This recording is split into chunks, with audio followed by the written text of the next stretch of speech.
Agora, mudando de assunto, a gente trata do caos aqui em São Paulo, que continua. Várias famílias ainda estão sem energia elétrica em casa, e isso por causa da chuva de sexta-feira à tarde, domingo de manhã, e ainda tem gente sem luz. E o pior, a previsão é de que a situação só se normalize na próxima terça-feira. A gente acompanha os detalhes agora na reportagem da Caroline Meira. O temporal da última sexta-feira trouxe ventos fortes, com mais de 100 km por hora. Desde 1995, a capital paulista não tinha chuvas com rajadas de vento tão fortes. O temporal provocou a queda de árvores e danificou a rede elétrica em várias cidades do estado de São Paulo. A empresa de energia Enel atende a capital paulista e outros 23 municípios do estado.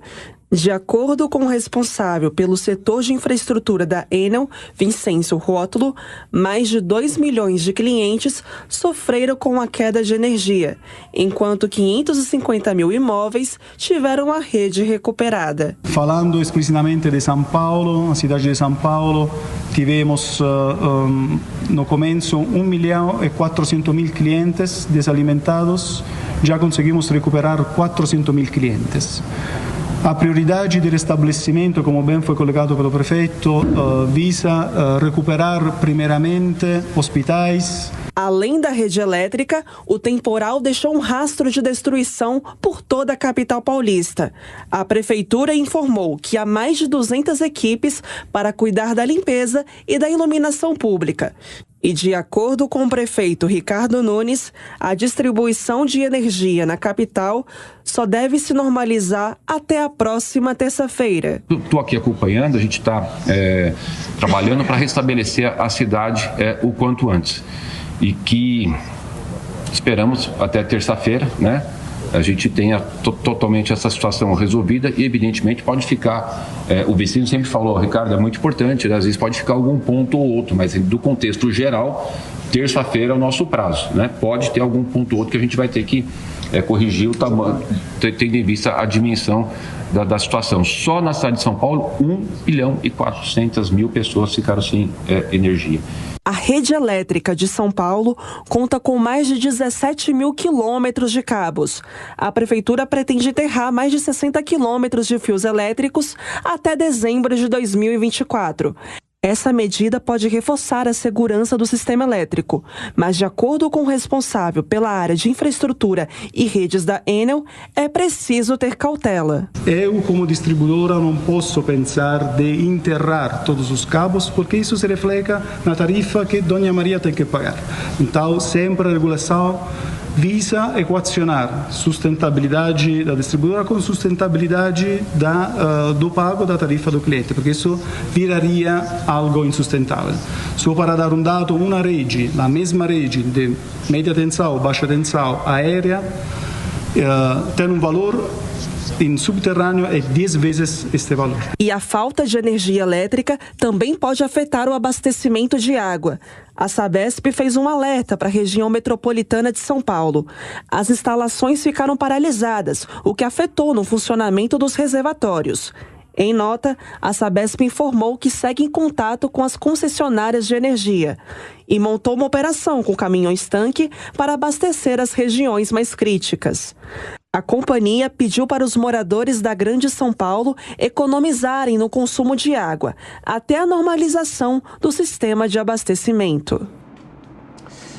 Bom, e vamos dar as boas-vindas ao Nelson Kobayashi, ele que estará com a gente nos comentários aqui na edição deste domingo do Jornal da Manhã. Koba, bom dia. Bom dia, Vitor Brau, bom dia, Paula Nobre, bom dia a toda a audiência do Jornal da Manhã nesse domingo. Aliás, você está aqui em São Paulo, Koba? Você está trabalhando de casa, imagino que aí tem energia, né? Tô no interior, aqui em Vassos, 500 quilômetros da capital, então tô sem esse problema, por aqui tá tranquilo, Vitor. Pois é, mas não dá para entender, né, Koba? É uma previsão, de fato, assustadora, né? Imagina, para quem perdeu a energia elétrica na sexta-feira à tarde, essa previsão de que a luz só vai voltar na terça-feira seguinte, numa cidade do tamanho de São Paulo. Isso provoca um prejuízo econômico que a gente não tem como mensurar, né? Além do prejuízo pessoal no dia a dia, de alimentos perdidos, dos problemas, todos os transtornos que são causados pela falta de comunicação, pelo transtorno que é ficar sem energia elétrica, o prejuízo econômico, né? No caso de quem tem um comércio, por exemplo, ou de quem trabalha à distância, depende da conexão à eletricidade para trabalhar, para desempenhar suas atividades, é um prejuízo sem tamanho. Você consegue entender tanta demora, Koba? As explicações que a gente acompanhou agora na reportagem da Caroline Meira, elas são suficientes ou ainda são necessárias mais respostas, hein, Koba? Para quem está sem luz, Vitor, pode explicar o que for, pode desenhar, as pessoas não vão entender tanta demora para restabelecer a energia. E dias parados são dias de pausa na produtividade de uma cidade e, mais do que isso, na vida do cidadão paulistano. Pessoas que precisam de energia para o dia a dia, alguns até com necessidade de energia para tratamentos de saúde. Importante deixar claro, Vitor, que a Enel é uma empresa, mas é uma empresa concessionária, ou seja, que oferece um serviço público. Ainda que seja uma empresa privada oferecendo um serviço público, ela responde como se fosse o Estado. O que significa isso no final das contas? Ela tem responsabilidade objetiva, não precisa provar que ela foi culpada pela queda de energia ou pela demora no restabelecimento de energia. Certamente, esse período todo sem energia, gerando prejuízo para muitos cidadãos, vai gerar uma avalanche de ações judiciais e a empresa vai ter que responder objetivamente por danos materiais, danos morais em alguns casos. Então, é algo a se pensar, inclusive do ponto de vista do risco para essas empresas que oferecem esse serviço público. Quando elas respondem objetivamente, elas têm que se preparar para isso. Ou seja, não pode deixar que tantos dias as pessoas fiquem sem energia e que deveria haver, né, uma força-tarefa não só de restabelecimento, mas de suprir por hora essa questão, com caminhões de gerador, que não está sendo feito. É muita gente, quase 2 milhões de pessoas, sem energia na capital de São Paulo. E, Koba, quais seriam as ações, né? Olhando um pouco mais para frente, aí estamos falando do governador Tarcísio de Freitas, do prefeito Ricardo Nunes, levando em consideração que tivemos um evento de chuva agora, mas a gente acabou de começar o período úmido, acabou de começar o período chuvoso, vem muito mais chuva por aí. O que deve ser feito aí para que a cidade de São Paulo não passe mais uma vez por uma situação como essa? Olha, Paula, como a gente está falando de um serviço público, que é o serviço de energia, que embora seja prestado por uma empresa privada, é um serviço de interesse público, nós temos uma agência reguladora que cuida disso, que é a ANEEL, Agência Nacional de Energia. E certamente essa agência deve oferecer uma fiscalização maior e cobrar explicações da Enel em relação a isso.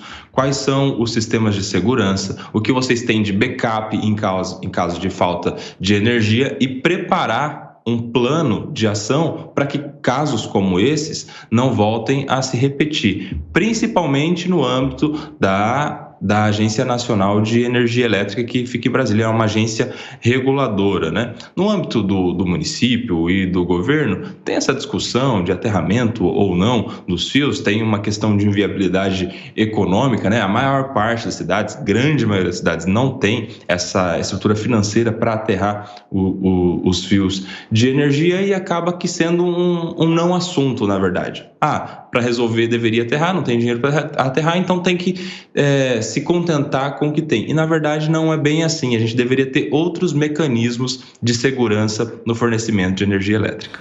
Agora, como uma curiosidade, você falou sobre as ações na justiça que devem aparecer contra a Enel por parte das pessoas que estão sendo afetadas. Qual é o histórico da justiça? Essas ações costumam ser bem-sucedidas? Porque, do outro lado, imagina a empresa vai alegar que foram fatores climáticos, até aproveitando a Paula que está aqui do meu lado, o tempo é a área dela. Essa chuva foi desproporcional, né, Paula? E principalmente o vendaval, né? Foi fora da curva, né? Foi fora da curva, mas tem um ponto também, né, Koba e Vitor Brown? Foi um evento inédito, né? Eu não lembro, na cidade de São Paulo, de nós termos passado por uma falta de energia com duração de tanto tempo, assim. Então, para mim, foi um evento inédito também. E daí, diante disso, essa deve ser a alegação da empresa, né, Koba? Foi uma chuva sem precedentes, foi um vendaval que não era esperado. Será que isso é suficiente? Qual é o histórico da justiça em casos assim?